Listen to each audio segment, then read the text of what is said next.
Okay, my name's Phil Martin, and as promised I'm going to show you how to make my signature triple upside down bow. Really simple. I'm going to use a bow maker, and the one that I use most of the time is the Glitter Girls Bojangles board. I'm sure you can still get these online somewhere. Doesn't really matter which bow maker you use, as long as you've got two prongs that you can use at different widths to get different size bows. That's all you really need. Now the first thing I'm going to give you, the first tip I'm going to give you is if you're going to use a ribbon on a reel, or if you're going to use it in a big bundle like I've got here, there are two things you can do. You can either make your bow starting from the left, yeah, in which case it will end up on the right side if you're doing a triple bow, or if you do it on the right, you would need to have your ribbon cut so that you didn't need any of the waste that's left over. So obviously I've got a big bundle here, so I'm just going to turn it to the left, and then I'm going to start here. I'm going to do this size bow. All this really does is indicates how wide the bow will be. So I'm going to wrap the two lengths of ribbon around. I'm going to give myself enough on each side so that I can wrap round 3 times. And this is the trick. So I'm going to go right first, right hand around the left peg, and then the right hand around the right peg, and then I'm going to repeat that again. So what you've got now, if you look, is kind of a crisscross pattern on the ribbon. There you go, you can see that there. Now the easiest way to do this now is, because all we've got to do is tie a knot in it to hold it all in place, is just pull it taut, which is what I'm doing with this hand, and then I'm just going to tuck this piece underneath. Now you might have seen me when I've been on Create and Craft and I've used my tweezers to do this. It really depends which ribbon I'm using at the time. If you're using an organza or a satin, it's a lot slippier, so it makes it harder to pull it through. I'm using seam binding ribbon here. Seam binding is one of my all-time favourite ribbons because you get beautiful bows from it every single time. Okay, so now that's a triple bow made. It's still on the bow maker obviously, and you can see that the tails are just falling as they would naturally. Now this is my top tip.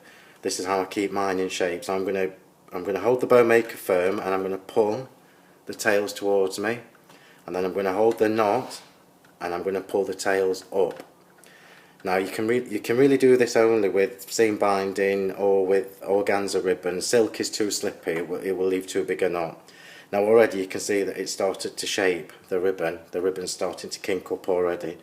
So I'm going to take the bow off, then I'm just going to separate all the different layers. So you've got 3 there, which is what makes it a triple bow. And you can see there that the tails are still kinking, so I'm just going to trim them. Now it doesn't matter which way you do this. I like to do mine so that they're in kind of a V shape when you've got them together, but it doesn't matter if you do it the other way either. Okay, so that's the bow started.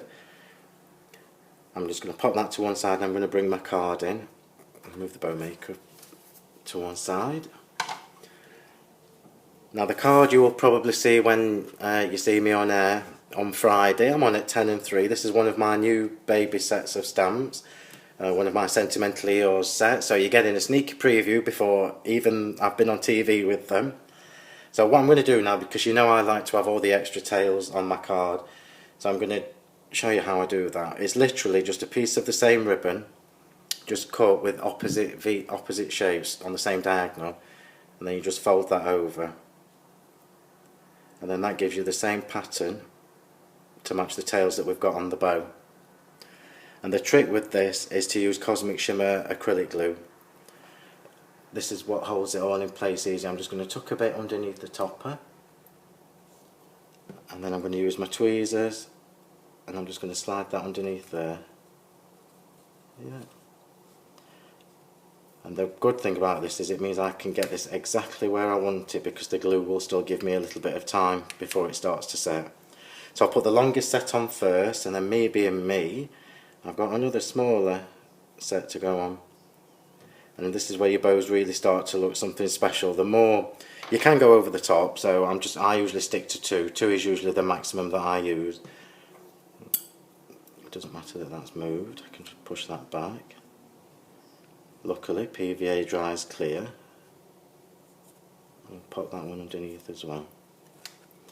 Right, now this is where you can see I'm using my tweezers. It's the easiest way to get underneath everything.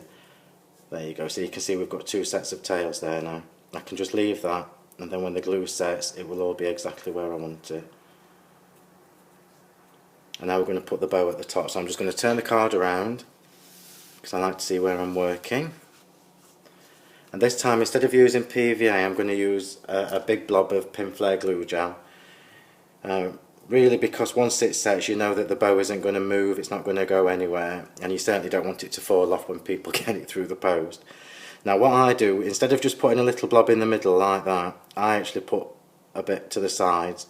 Now what that means is when it sets, it will hold all the extra layers in place as well. So I'm going to just grab hold of the knot with my tweezers, and I'm going to pop that just there. You can see already that that's taken shape. Again, because it's like a repositionable glue till it sets, you can get things exactly where you want them. And then we're just going to do one more set of tails to match the bottom of the card. So I'm just going to snip that. You see I've got a crease in the ribbon.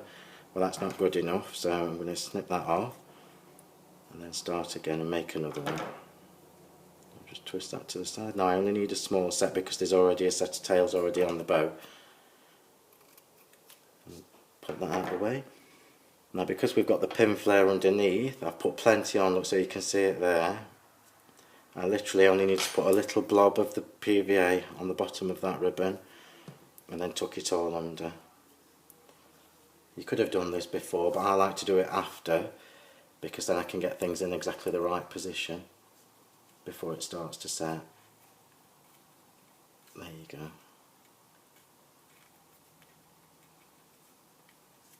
And pop those there. So now we've got double tails on the bow and we've got double tails at the bottom of the card. And really all I do to finish my bows off is I either use a gem or a dazzler. I love the dazzlers because they're so easy, and the flat backs, so easy to apply with a little blob of pin flare. And again my tweezers, I'll just pop that in the centre, and there you go. So that's a triple bow, a triple upside down bow with double tails at the top and double tails at the bottom. Now there really is no limit to how you do this. You can do quad bows, you can do 5-layer bows. It's really up to you. It just depends on the kind of ribbon you're using. Seam binding is a really good ribbon. Organza is a really good ribbon as well. If you're using a thick ribbon, even if it's organza, you'll probably be better sticking to 2 or 3. The most I really use is a 15mm ribbon. And I'm just going to move that to one side. I'm going to show you what a quad bow looks like. There you go. So this is organza, and this is done with four layers, and double tails at the top and double tails at the bottom, and then I've just finished it off with the organza rose. So thank you very much for watching. I promised you I'd do you this quick YouTube video. Make sure you tell everybody, and if it's popular I'll do some more for you. Thanks a lot. I'll see you on air on Friday. Bye.